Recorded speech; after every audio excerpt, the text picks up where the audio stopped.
Kia ora koutou katoa, kia kara kia tātou, whakataka te hau ki te uru, whakataka te hau ki te tonga, kia mā kina kina ki uta, ki mā taratara ki tai.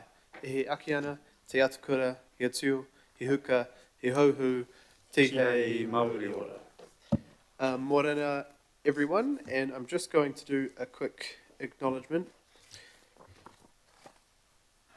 Te tuatahi I tika, ki mihi ki tau tātou, kingi tu heitia, o tātou te wherowhero, te tuawhitu, ka tahi anō, ka hoki ki te kupu, ki taupiri. Ko te kingi o te rangatahi, ko te kingi o te kotahitanga. Moi mai rā. Pēni anō e te ki, e tu ana, e te ahiahi, e te ara anō, e te ata, no reira, rei rātou, kia e rātou, tātou kia tātou, hoki mai ki tia ao kiko kiko. He tiki anō te mihi e te ara kinui, kuini, nā wai hono e te pō tātou, te wherewhero e te tuawaru, aine mātou, e te tuhe tautoko, ia koere roto, e tu mahi whakahirahira, kia whai ana nā tohu, o te pāpā, ki whakakotahi, e te tātou katoa. Nō reira, ke te mihi, ka hore nā mihi e motu. Thank you. I know that last week we acknowledged the passing of King Tuheitia, but I thought it was important to acknowledge his burial, but also acknowledge the Queen's ascension to the throne. And I just want to obviously acknowledge her and say we stand in support of her, acknowledge the important work she has to help unite us all, and our acknowledgements to her and her whānau at this time. Kia ora. Okay, thank you. And thank you to the team who helped write that for me. I did not write it myself. Right, we have a number of apologies. We have absence from Councillor Bartley, Mayor Wayne Brown on Council Business, Councillor Turner, and Councillor Dalton, who's unwell. We've got lateness from Councillor Newman and Councillor Fletcher, and early departure from Councillor Ferry and maybe Councillor Henderson. Yep.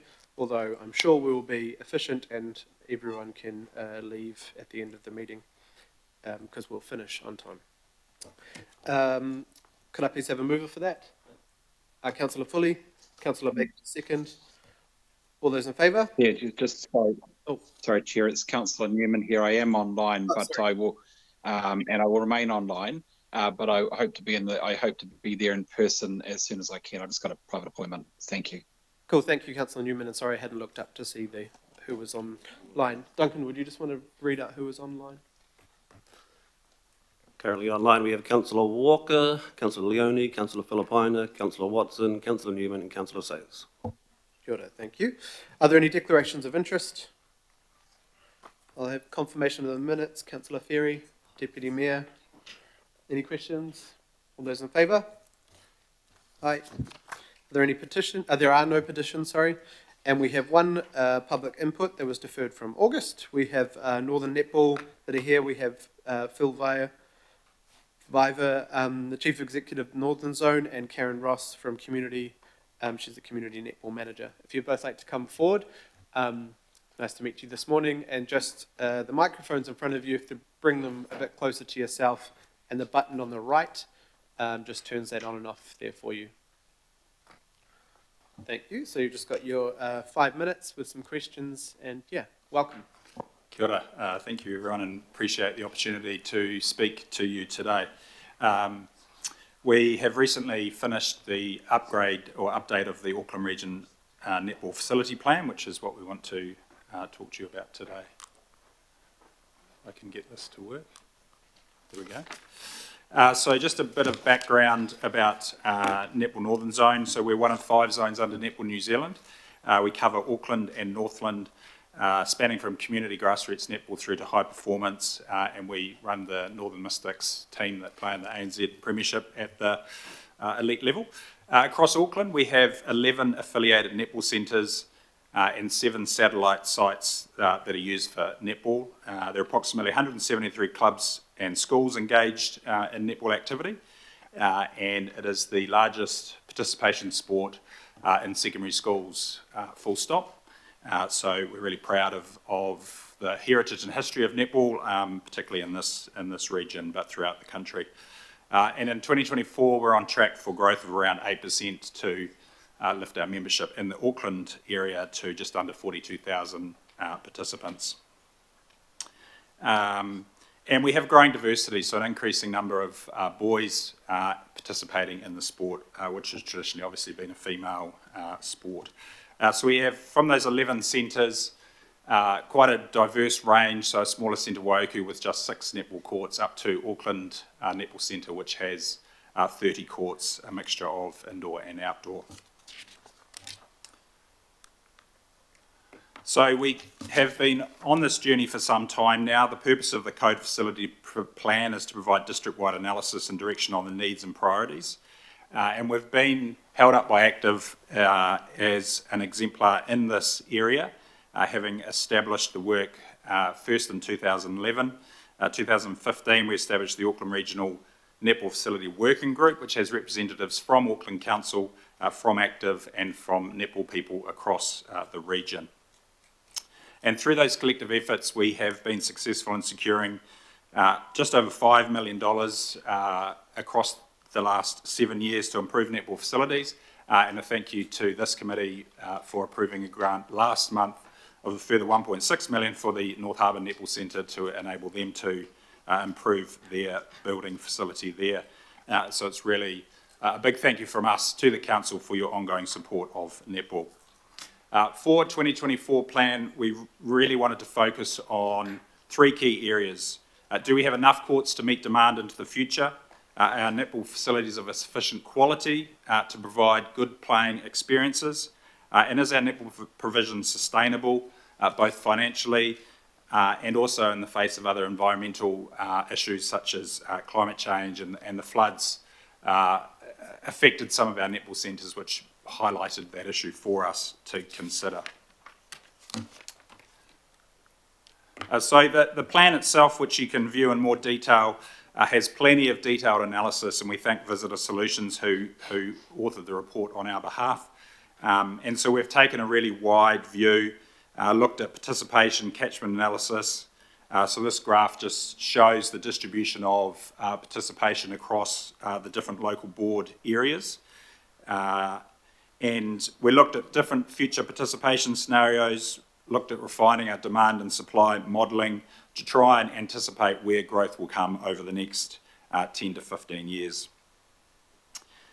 We assessed the quality of facilities, the climate resilience and ownership models of current provision, and an individual report for each of our netball centres has been produced as part of it.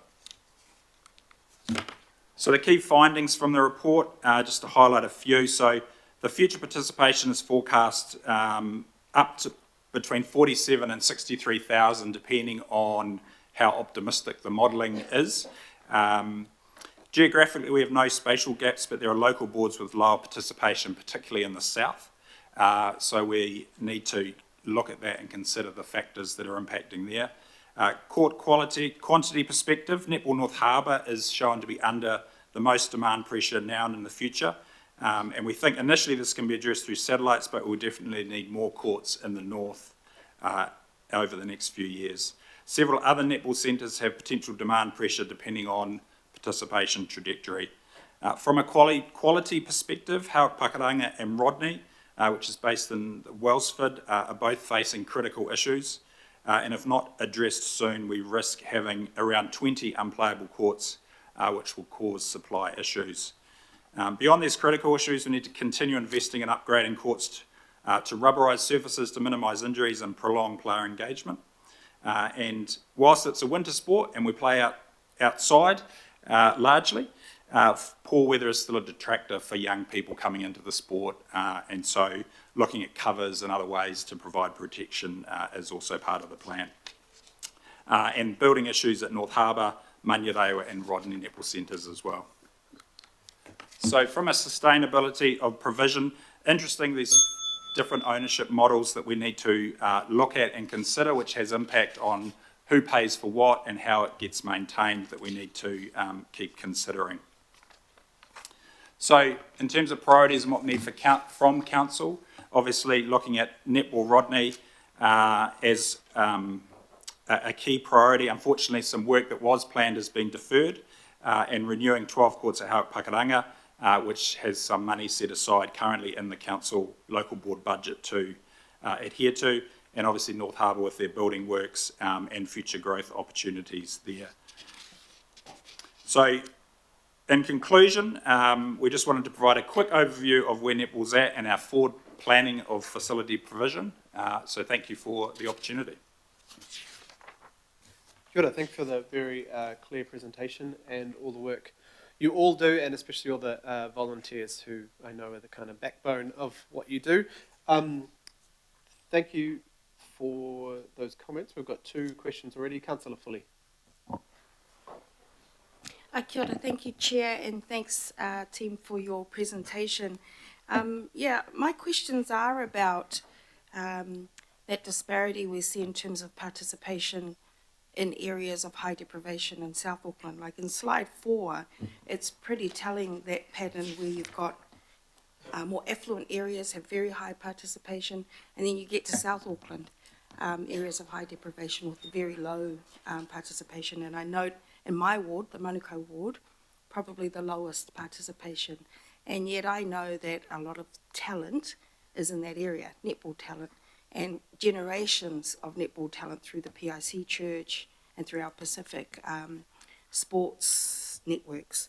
So I'm interested to hear from you what your plans are to address those issues, equity issues, to boost participation in those areas, etc. Yeah. Kia ora. Yeah, thank you.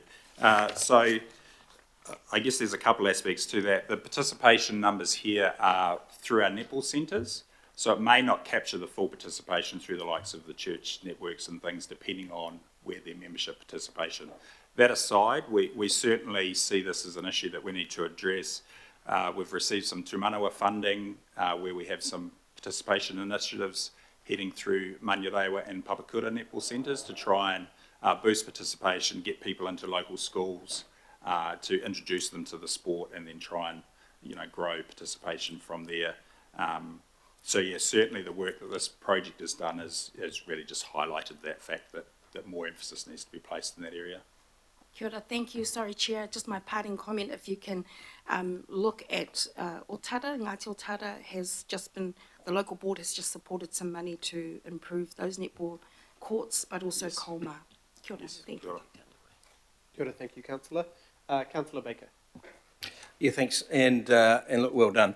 I'm interested where the Stars fit into your run the Mystics, and then we've got the Stars out south. Obviously, haven't had a great year this year, but just in regards to, so it's obviously very, very netball focused. What work, and I was sort of trolling through the Visitor Solutions report earlier on, just trying to find mention about how we can get greater use. I mean, very much a winter sport, and go anywhere near one of the centres during the season, and it's absolute managed chaos. So well done. But how can we get, is there any plans or any discussions or any thinking in regards to how we can actually get greater use of those courts which require huge amounts of public money going into them? How can we get more public having access to those for other sports or other activities? Yeah, kia ora, thank you. Yeah, it's certainly something that we talk to our centres about, and there are many examples of where that happens. So, for example, with Auckland, through the summer, they have tennis use the courts, so they turn into tennis courts through the summer. Certainly in terms of the indoor venues, there's plenty of multi-use from other sports to trade, different commercial fairs and that sort of thing for indoor facility use.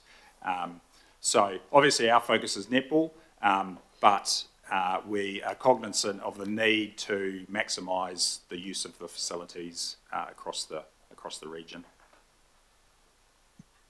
Thanks, Councillor. Councillor Newman online. Yes, thank you very much. I'm sorry I can't be there in person, but interesting presentation. there's been a lot of work on the rubberisation of the netball courts in Manarewa and Papakura. Take the point of respect to the building issues at the Netball Manarewa Centre, hoping to address that soon. My question is, as we do all of that work, what is the financial cost to a family for a young person to be registered and participating in netball each season? What is the cost to a family in South Auckland for that child, that junior, getting involved, participating?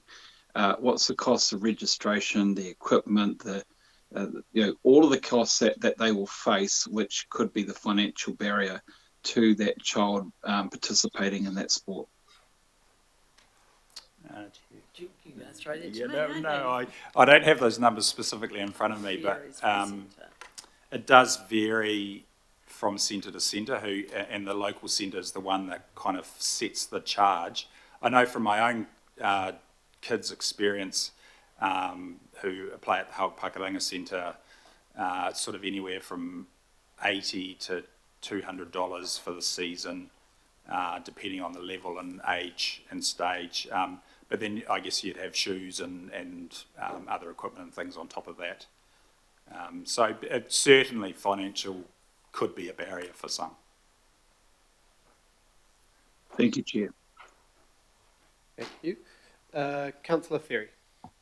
Thanks. My question sort of picks up on the direction Councillor Baker was going in. And you mentioned tennis, and I used to play tennis in the summer on the harbour courts, and then very badly play netball for my school, which was Carmel. They made us play for 3 years.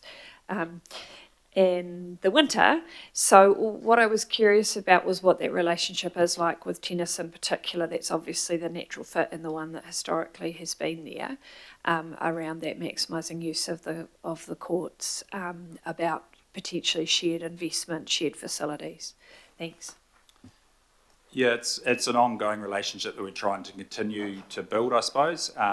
There is some variation in the type of surface that tennis and netball use, so it's not perfectly aligned, but at a junior sort of introductory level, certainly there's, I think, more that could be done in that space, to get that summer-winter differential. Although, from a netball perspective, many of our centres are now rolling into summer league competitions, and so the usage from a netball point of view, whilst it drops, doesn't completely drop away through summer, with the introduction of summer league competitions. Thanks. I think we have a similar issue with soccer and cricket sharing facilities, where the soccer season is starting to extend into the summer, and times when traditionally we would have had the fields available for cricket. So there's a demand sort of issue to deal with, and basketball's the other one, which traditionally they're a bit softer, so they play inside, but trying to get them to move and utilise some outdoor courts is another way that courts could be increased usage as well. Thank you. Thank you. And I am being liberal with questions today, but we've got 3 more and we'll cut it there. Deputy Mayor. Thanks, Chair. And look, thank you very much for what you do especially for our young people. That's fantastic. I suppose my question is to you, Chair, or to staff. Are the stars aligned here?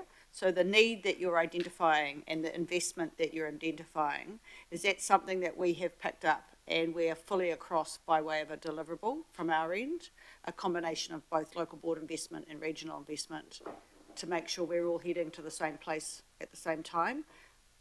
I hear your side. I just want to know that it's matched by our side. So I don't know whether you can talk to some discussions or whether, Chair, you can come straight in with that. It's definitely, from my perspective, a little bit of both. So there will be, and I won't speak for organisation, but there's a strategy moving forward. There's work with the organisations and the kind of major organisations around the city. With this extra funding that was approved through the LTP, we're looking at to make sure that there is a clear kind of let's get some projects underway or done.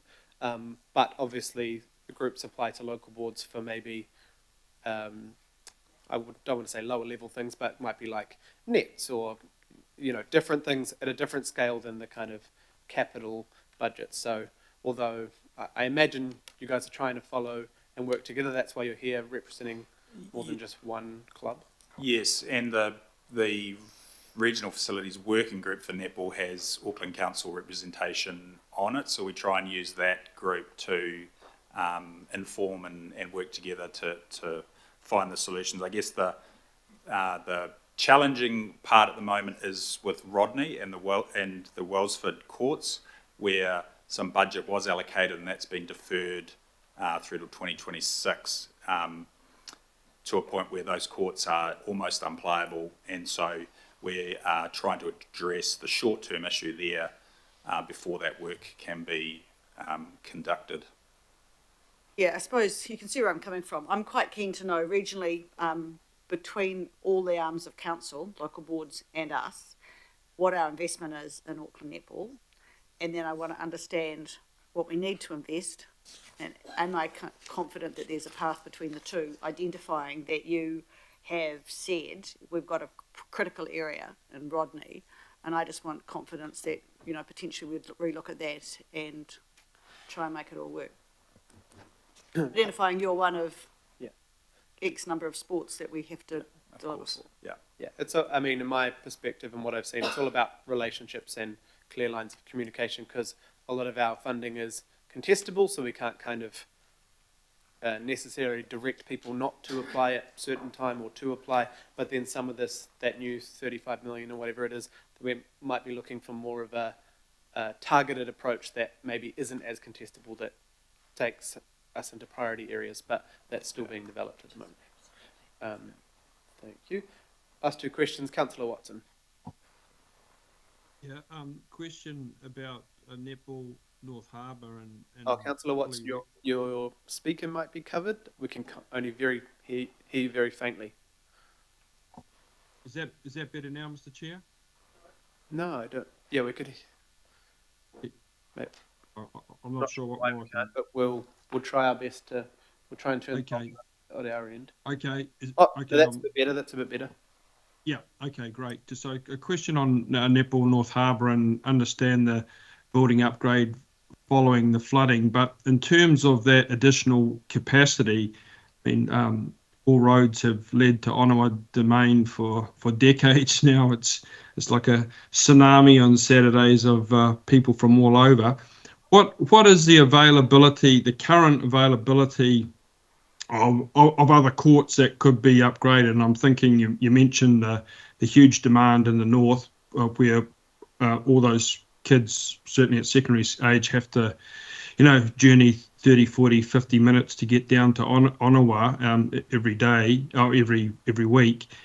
Is there existing capacity in courts that can be upgraded? Has that been identified, or would it require, a whole new big block of land? And I think particularly given the phenomenal growth in places like Milldale, Millwater, that are just going through the roof. So is there courts there that have been identified already that could be utilised, or do we have to look at acquisition? There are courts. So Hibiscus Coast on the peninsula have some courts that are used for junior netball. Netball North Harbour uses a number of satellite venues, trying to get access and better access into the school network, who obviously have a number of courts that could be utilised. There have been some greenfield sites identified over the last few years which haven't necessarily come to anything as yet. So certainly the short term is to maximise the utilisation of existing courts, because obviously a new development is much more significant from an investment point of view.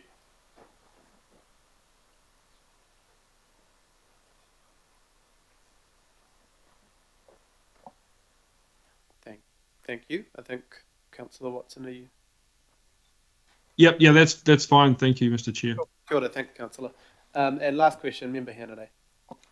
Oh, kia ora. And thank you. I want to look at this from a kura kaupapa view. My kids, me, and now my mokos are all involved in netball, either Wednesday or Saturday or whenever.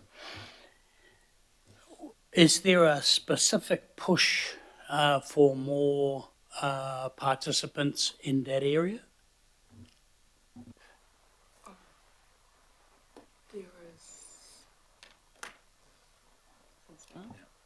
Kia ora.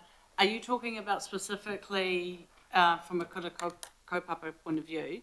So there is an organisation that has been established that established the first Puniraua tournament out at Netball Waitakere, and they have established themselves as a separate organisation specifically to bring netball and also now other codes, creating tournament days and environments that are fully Reo based. So we're sort of working with them in partnership. So, understanding that there's not a lot of money for everybody, because that's the way it is, and until we find a mechanism where we can pay for everybody in terms of where they go and play. And I'm glad that you mentioned Te Pai Courts, because I used to live there on a weekly basis.